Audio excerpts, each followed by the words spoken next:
السلام علیکم ورحمۃ اللہ تعالی وبرکاتہ۔ دوستو،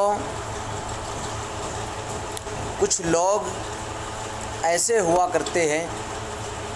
اکثر ہوتا ہے کہ لوگ جب نماز وتر پڑھنے کے لیے کھڑے ہوتے ہیں تو نماز وتر میں جب دعائے قنوت پڑھتے ہیں، تیسری رکعت کے لیے جب آپ کھڑے ہوں گے، آپ نے سورہ فاتحہ پڑھی، دوسری سورت ملائی، اس کے بعد آپ کو کیا پڑھنا تھا؟ دعائے قنوت پڑھنی تھی،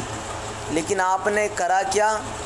دعائے قنوت پڑھنے کے بجائے آپ کو دھوکہ لگا، متشابہ لگا اور آپ رکوع میں پہنچ گئے۔ تو اس کے لیے ایک تو حکم یہ ہے، علماء یہ بیان فرماتے ہیں کہ اگر رکوع میں چلا گیا اور حالانکہ اگر یاد بھی آ گیا تو بھی نماز پڑھ لے جس طریقے سے پڑھ رہا تھا اور آخر میں سجدہ سہو کر لے، نماز ادا ہو جائے گی۔ لیکن پھر بھی اگر اس کا دل مطمئن نہیں ہو رہا اس بات سے، وہ پڑھنا چاہ رہا ہے دعائے قنوت، تو یہ دیکھا جائے گا کہ اگر اس کو رکوع میں یاد آیا ہے، دعائے قنوت کے چھوٹنے کا اگر اس کو رکوع میں یاد آ گیا تو واپس کھڑا ہو جائے اور دعائے قنوت کو پڑھے۔ اور اگر رکوع سے کھڑا ہونے کے بعد یاد آیا، رکوع سے اٹھ کر کے وہ کھڑا ہوا سجدہ کرنے کے لیے، جس کو قومہ بولتے ہیں، اس کھڑا ہونے کے درمیان میں اگر اس کو یاد آ گیا اور اگر پڑھنا چاہ رہا ہے تو اسی حالت میں کھڑے ہو کر کے پہلے دعائے قنوت پڑھے، دعائے قنوت مکمل کرنے کے بعد بغیر رکوع کیے سجدے میں پہنچ جائے، کیونکہ رکوع تو اس نے کر لیا تھا، سجدہ رہ گیا تھا، تو سجدہ کرے، التحیات پڑھے،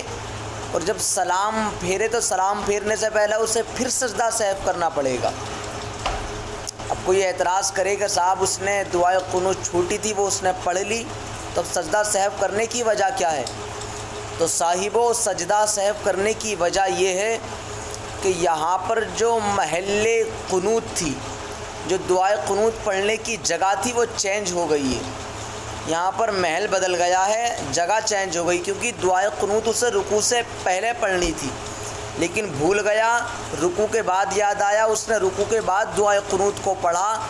تو جگہ چینج ہو گئی۔ اس وجہ سے سجدہ سہو کرنا اس پر واجب ہو جائے گا، سجدہ سہو کرے تب جا کر کے اس کی نماز ادا ہوگی۔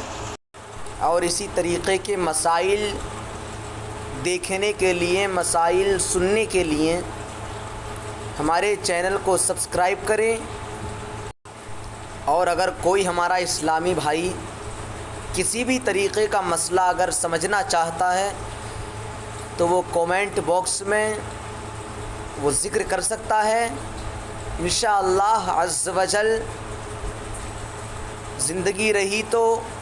ہر ایک مسئلے کا جواب دیا جائے گا۔ وآخر دعوانا ان الحمد للہ رب العالمین۔ السلام علیکم ورحمۃ اللہ۔